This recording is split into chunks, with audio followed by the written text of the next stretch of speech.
یاره مزې د جنکیانو وکړې کالي ورته مفت رسیږي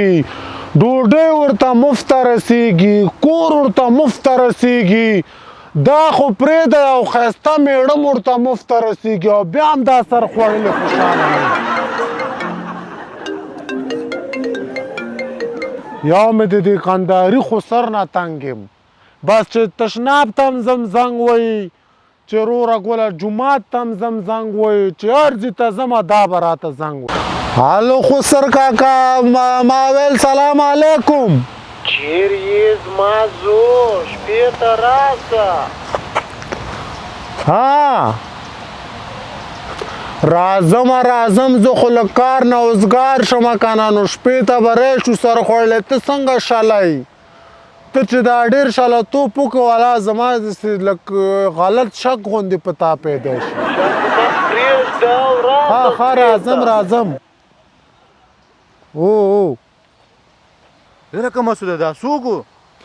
دا مړه قنداریانو سره مې روره خپلوي کړې ده نوې کوژده مې کړې زما ښځې سر خوړلی نه هغه خسر مې راته ډېر زنګونه وایي شپې ته رېشه او شپې ته رېشه مینه توزاره کې خو ورشه شپه ورسره وکړه ډوډۍ به در باندې وخوري زما هم خو زړه کېږي پیره خو بیا لږ داسې ګبرا غوندې شم وایم هسې نه شپې ته ورشم چېرته ډي ته مې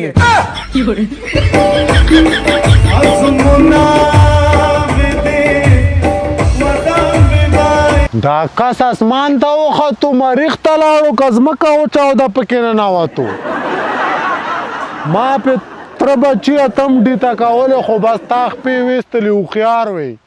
ستا زړه دی چې یوازې مونږه پې ډي ته کوي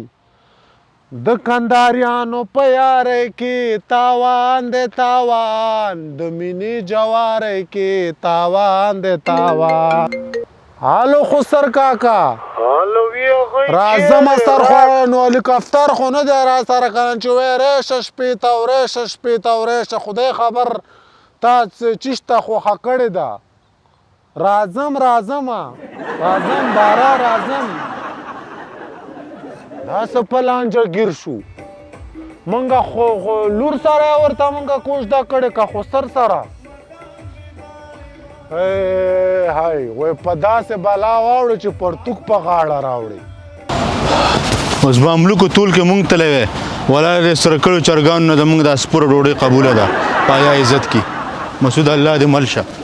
ولا بلا و برکت نه و ښه دا بس په دې وخت چا زنګ و یاره نمبر څه د اشنا غوندې مې دی هلو څوک خبرې کې دا زما نمبر چا درکو د مسعود خور یم او هغې نمبر راکړه شپې ته راسه بوټان یم درته پاتې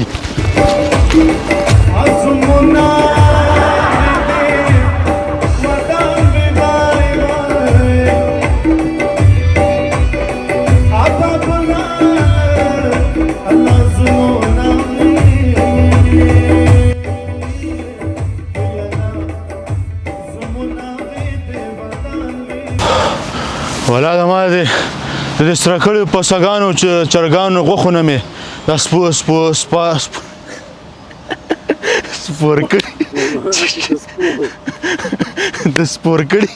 سپور کړي که څه ویې لږه